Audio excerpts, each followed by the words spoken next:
here in Miller Place in 1955, and we were just a K through 8 district. For the next 17 years, he coached a mind-boggling 12 different sports. Can you imagine the knowledge, the dedication, and preparation needed to learn, never mind coach, 12 different sports?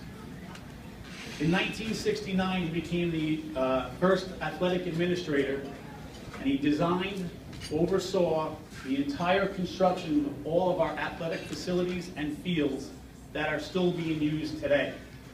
And he is also the man responsible for hiring the most successful coaches that our districts have ever seen. He started his varsity coaching career in 1973 with coaching the inaugural year of the field hockey team. It lasted 1 year. He quickly hired a replacement and wanted to get back to the junior high level, where he spent the next 35 seasons, sending a never-ending supply of talented and fundamentally sound athletes to high school, where they eventually win league, county, and state championships.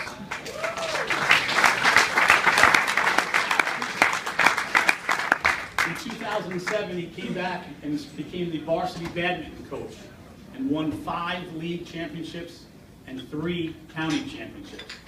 But I think we all know Mr. Pranzo's claim to fame for the varsity coaching is what he did on the diamond. He coached for 20 years, winning 7 district league championships, 2 county championships, a Long Island title, and in 1985 finished 2nd in the state. I was fortunate enough to play baseball for Mr. Pranzo for 3 years, and he meant an incredible amount to me. He helped me earn a scholarship to play in Florida, and I remember spending my entire summer going before school with a knot in my stomach, figuring I'm never going to be able to compete against these guys who play all year long. He kept telling me, don't worry, you're going to be fine. He was right, not because of anything that I did, but because I was coached by DonPranzo. A good high school coach gets you ready for the next level. There was never a situation in my college career that I was never prepared for in high school. And for that, Mr. Pranzo, I thank you. He was a man way ahead of his time. I remember he stapled a ski glove to a little piece of wood, got the tennis ball machine, and fired tennis balls at us to teach us to have soft hands. Well, today that training tool is in effect, and it's endorsed by Derek Jeter and sold all around the world.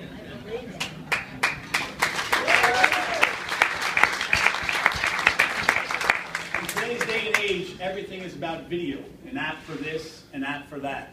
Well, we didn't have that technology back then. Mr. Pranzo painstakingly went through thousands of newspaper articles, periodicals, and cut out articles and pictures of people with the perfect form. And he would either tape them to your locker or he'd mail them to your house. This past summer, I was fortunate. I went down to Johns Hopkins University and I met with Jim Margrath, former Miller Place alumni. It didn't take long for the conversation to shift to Mr. Pranzo. And we both were pretty much mesmerized about the passion that Mr. Pranzo showed for everything he did. Whether it was teaching you a new sport in 3rd grade, a skill you needed on the field, he gave it everything he got. If he taught you something today that you didn't know 2 weeks ago, that made his day.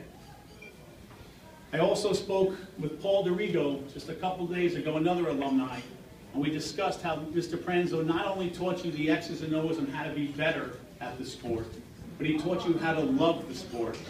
And he taught you that most importantly, whether you're the best guy on the team or the worst guy, you were acting like a professional. Now I'm sure whether he was your coach or whether he was your teacher, we all have our different and unique memories of Mr. Pranzo. Whether it was getting a -4 in gym class for saying a bad word, or it's a vision of him roller skating down 25A on the way to high school.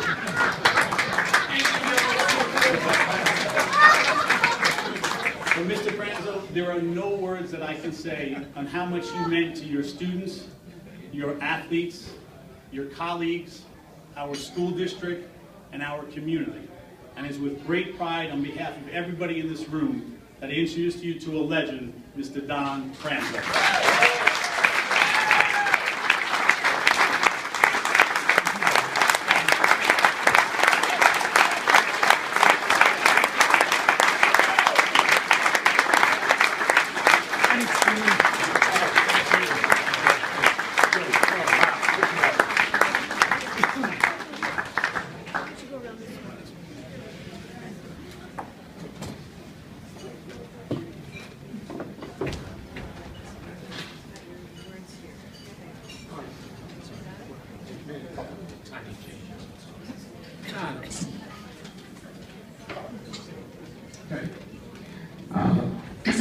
I'd like to thank you all for the nomination and the selection to our first Miller Place Athletic Hall of Fame.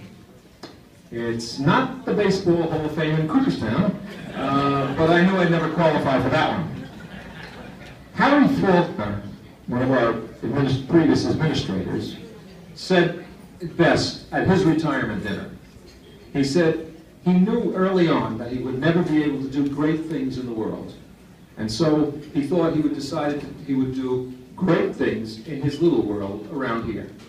And I think that's pretty much what I tried to do in physical education and in coaching in Miller Place. I had several things going for me that made it possible. I inherited basic good health. I retired for the first time with 290 accumulated sick days. In the past 10 years, I've had a couple of fender benders physically, but the main powertrain seems to be pretty much okay. It's hard to explain scientifically, but I inherited energy. Perhaps that energy comes from the enthusiasm for the job at hand. I pretty much like all sports, but I love to teach sports. There is a difference. I relish the creative aspects of teaching and love the process more than the competitive ending.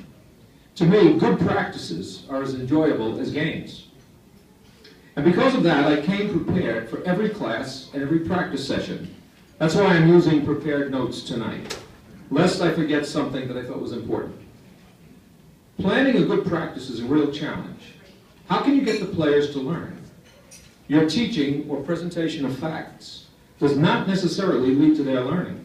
There's a difference. You can teach all you want, but if the players have not learned, it's sort of worthless. I'd like to think of myself as Miller Place's Don Sutton, a former Dodger pitcher who hung around the major leagues for 21 years and amassed 324 wins. He was never spectacular, but he was steady and physically durable. When he finally made it to the Hall of Fame, his last manager, Tommy Lasorda, said, "When you gave him the ball, you knew one thing. Your pitcher was going to give you everything he had." Lasorda was appreciative of the fact that Sutton pitched over 200 innings for each of his first 20 years. These days, if you do that for 5 years in a row, they think you're something special. Somebody has to pitch all those innings. Somebody had to teach all those classes and coach all those games. I guess having the same first name counts for something. In conclusion, I'd like to explain how I was able to give it everything I had for so long. Cherchez la femme and sine qua non. Cherchez la femme in the French is looking for the woman, or searching for her. And sine qua non in Latin is without which it could not be. In order to devote oneself to one's profession, someone has to take care of the rest of your life. Someone must free your mind for the thought processes required for the job at hand. My mind was always free from worrying about all of the following: preparing a grocery list, shopping, making the meals, getting kids washed, fed, clothed, driven to their activities, hosting their birthday parties, taking care of my visiting relatives, buying almost half of my clothes, washing and drying the household laundry, sending out invitations to holiday parties, purchasing clothing for all the kids, baths and diapers for each at early ages, planning and producing holiday dinners, remembering the birthdays of the kids, relatives, grandchildren, sending carts, planning and creating a garden, calling the various tradesmen for repairs, acting as general contractor for the several additions to the house, interior painting, purchase of furniture, and speaking of meals, 53,655 meals.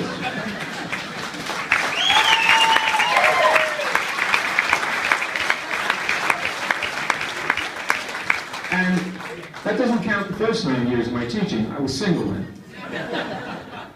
214,000 plates were put on the table. An average of 4 kids at home at the time.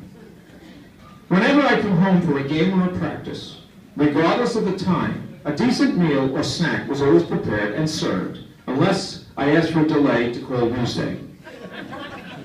You all think I did a great job, but it would not be so without Beth. Scherzo la femme, and sine qua non.